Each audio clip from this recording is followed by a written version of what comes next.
நீங்க ரொம்ப hard work பண்றீங்க. ஆனா டே முடியும்போது டிசப்பாயிண்டடா தான் ஃபீல் பண்றீங்க அப்டின்னா, அதுக்கு என்ன பண்ணலான்னு பார்க்கலாம்.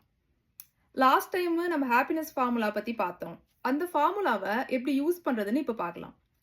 இந்த ஃபார்முலால நம்மளால கண்ட்ரோல் பண்ணக்கூடிய ஒரே ஒரு எலிமெண்ட் எக்ஸ்பெக்டேஷன்ஸ் தான். அத எப்படி சரியா செட் பண்றதுன்னு இப்ப பார்ப்போம். முதல்ல நமக்கு கிடைக்கிற அவுட்கம்ஸ்க்கு மேல நம்ம எக்ஸ்பெக்டேஷன்ஸ பிளேஸ் பண்றதுக்கு பதிலா, நம்மளால செய்யக்கூடிய விஷயங்கள் மேல நம்ம எக்ஸ்பெக்டேஷன்ஸ பிளேஸ் பண்ணணும். அவுட்கம்ஸ் அப்டின்னா நான் எத சொல்றேன்னு பார்த்தீங்கன்னா, அது எக்ஸாம் ரிசல்ட்ஸா இருக்கலாம், புதுசா ஒரு ஜாப் கிடைக்கிறதா இருக்கலாம், இல்ல ப்ரமோஷன் கிடைக்கிறதா இருக்கலாம், எதுவா வேணாலும் இருக்கலாம். இதெல்லாம் நம்ம கண்ட்ரோல்ல இருக்கா அப்டின்னு பார்த்தோம்னா, கண்டிப்பா இல்ல. அப்ப எதுதான் நம்ம கண்ட்ரோல்ல இருக்கு?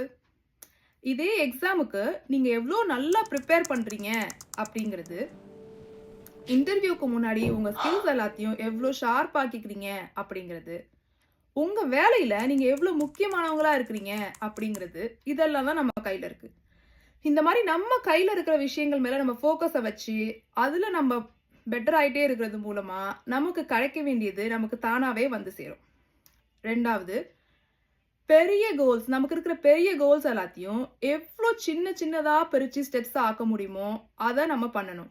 உதாரணத்துக்கு, இப்ப லைஃப்லயே நம்ம சக்சஸ்ஃபுல் ஆகணும் அப்படிங்கிற கோல ஃபிக்ஸ் பண்ணிட்டு, அத நெனச்சு ஃபீல் பண்ணிட்டே இருக்கிறதுக்கு பதிலா, அதுக்கு ஃபர்ஸ்ட் ஸ்டெப்பா நம்ம வளர்ச்சிக்கு தேவையான ஒரே ஒரு ஸ்கில்ல இந்த வாரம் நம்ம கத்துக்கணும். அதே மாரி நம்ம வரிசையா ஒவ்வொரு ஸ்டெப் பை ஸ்டெப்பா அதுக்கு வேண்டியத நம்ம கோல்ஸ செட் பண்ணிக்கலாம்.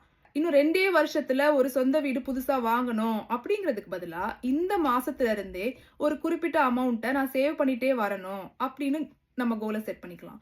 இந்த மாரி குட்டி குட்டி வின்ஸ்லாம் நம்ம செட் பண்ணி அத அச்சீவ் பண்ணும்போது நமக்கு நல்ல சந்தோஷமா இருக்கும்.